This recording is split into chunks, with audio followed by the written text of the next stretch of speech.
నమస్తే, welcome to Tejaswi media. ఈ రోజు మనం ఖైరతాబాద్ గణేష్ దగ్గర ఉన్నాము. భక్తుల సందడి అనేది చాలా పెద్ద ఎత్తున ఉంది. భారీ లైన్లలో భారీ క్యూలలో వెయిట్ చేస్తున్నారు. భక్తులను అడిగి తెలుసుకుందాము.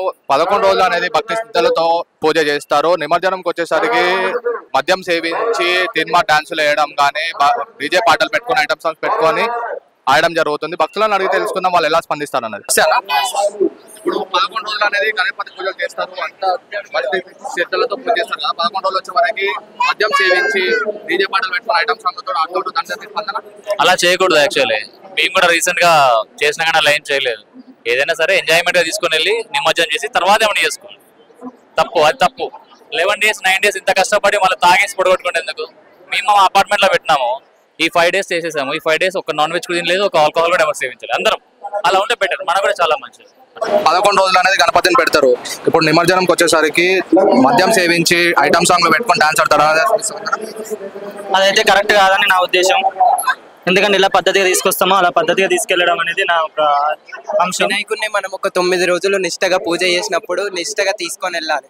అట్లాంటి సాంగ్స్ పెట్టి అండ్ ఇంకోటి డ్రంక్ చేసి వెళ్తున్నారు, అట్లాంటివి చెయ్యకుండా. అలాగే ఏం చెప్తారు వాళ్ళకి? అట్లా చెయ్యొద్దు. మనం 9 days మంచిగా మనం వినాయకుడిని జరుపుకుంటాము. సో అట్లాంటివి చెయ్యొద్దని మేము కోరుకుంటున్నాం. And also one thing, drunk చేసి వాళ్ళు వెళ్తున్నప్పుడు ఏమన్నా యాక్సిడెంట్స్ అక్కర్ అవ్వడము, ట్యాంక్ బండ్ దగ్గర వాటర్ ఫ్లో ఎక్కువ ఉన్నప్పుడు ఇన్ కేస్ నిమజ్జనం చేస్తున్నప్పుడు ఒకవేళ అట్లాంటివి అక్కర్ కావద్దని మేము కోరుకుంటాం. అంటే ఇప్పుడు కొత్త కాన్సెప్ట్స్ వస్తున్నాయి సార్. ఇప్పుడు మనం చూసుకోవచ్చు, ఇప్పుడు 11 రోజులు మీరు పూజలు చేస్తారు మంచిగా. నిమజ్జనం రోజు అనేది కొంతమంది మద్యం సేవించి డీజే పాటలు పెట్టుకొని ఎగరడం కానీ కొత్తగా ట్రెండ్ అయిపోతుంది. దాని మీద స్పందన? మేము ఇంత భక్తితోటి సుమారు మేము ఒక 70 మంది సభ్యులుగా ఉన్నాము. అదేవిధంగా మా బస్సులో చుట్టుపక్కల వాళ్ళందరూ కుటుంబ సభ్యులు కూడా మాకు ఆనాటి నుంచి ఈనాటి వరకు కూడా మాకు వాళ్ళందరూ సహకరిస్తా ఉన్నారు. మేము అసలు వాళ్ళకు విరాళం కూడా మేము అడగము. మేము చిన్నప్పుడు మాకు అప్పుడు నాకు తెలిసినది కూడా మాకు ₹1, ₹2, ₹5 మేము డబ్బాలు పట్టుకుని రోడ్ల మీద నిలబడి అడుక్కుంటుంటాం. మేము ఆనాటి నుంచి ఈ రోజు వరకు కూడా మేము అదే భక్తితోటి ఉన్నాము.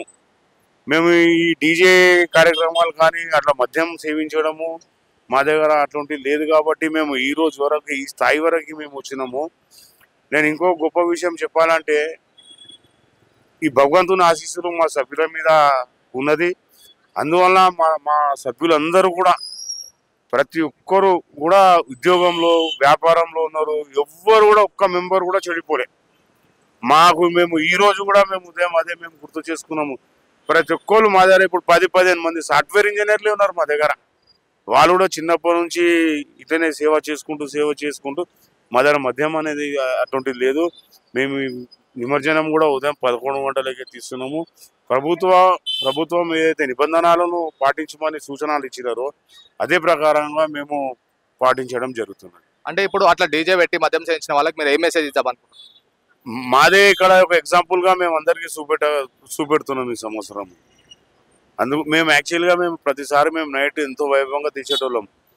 రాత్రిపూట తీసే ప్రజలకు కూడా ఇబ్బందికరం అవుతుంది చూడడానికి.